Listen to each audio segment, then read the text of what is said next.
उसका दौरा किया। ये एग्जीबिशन है और ये एग्जीबिशन अलग अलग उन स्थानों को दिखा रहा है जो उत्तराखंड से जुड़े हुए, यानी कि वो पर्यटन के स्थान, वो पर्यटन स्थल जिन्हें हम विकसित कर रहे हैं इसी लिहाज से। तो tourism destination to the next level, आप इन तस्वीरों में देख सकते हैं जो नाम भी उसमें दिए गए हैं, उन नामों को आप समझ सकते हैं कि भाई ये कितनी ऐसी मुख्तलिफ जगहें हैं जहां पर आप जाकर प्रकृति के उस आनंद के स्वरूप की अनुभूति कर सकते हैं।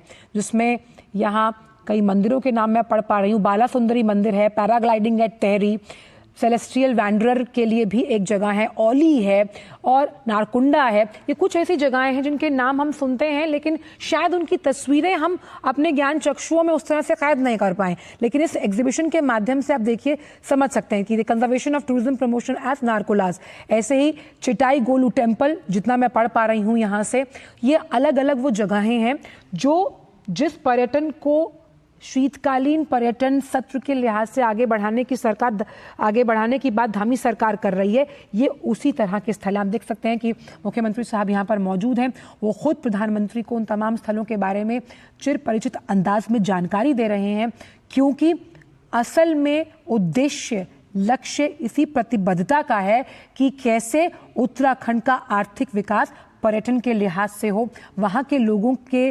आजीविका के साधन असीम हो जाएं, ताकि जिन नैतिक जिम्मेदारियों का वो निर्वहन करना चाहते हैं वो अपने ही राज्य में उसे कर पाएं।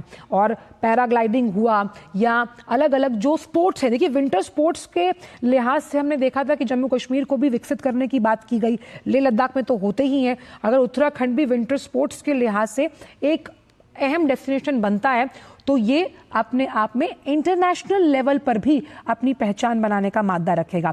और इसीलिए यहाँ पर अलग अलग व्यू पॉइंट्स हैं, और ये व्यू पॉइंट्स जैसे कि अभी हमने देखा कि मुखवा के व्यू पॉइंट से आपने हर्षिल की पहाड़ियों का दीदार किया, तो ये कितना अहम हो जाता है। और ऐसे ही कुछ व्यू पॉइंट्स का यहाँ पर हम एग्जीबिशन में भी तस्वीरें देख पा रहे हैं।